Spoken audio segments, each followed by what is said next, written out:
چېرته موږ د پولیو څاڅکي وڅکو نو زموږ بدن کې به هغه بیماري کمزوري کی، هغه به دې ته نه کی جوړه چې موږ بدن کې وده وکړي یا بدن معذوره کی. د هغې دپاره یو دفاع دی.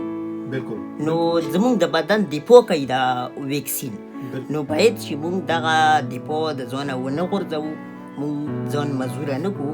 نو په خپرونه کې په معذورۍ باندې نورې خبرې کوو، خو معذوري چې دی که نه دا یقینا ډېر ګران کار دی.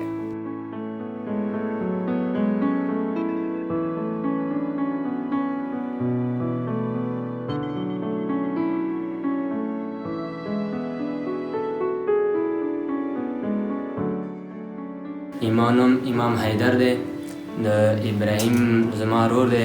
نو زه خپله په 10م جماعت کې سبق وایم او زه د دې خدمت هم کوم او خپله سټډي هم کوم.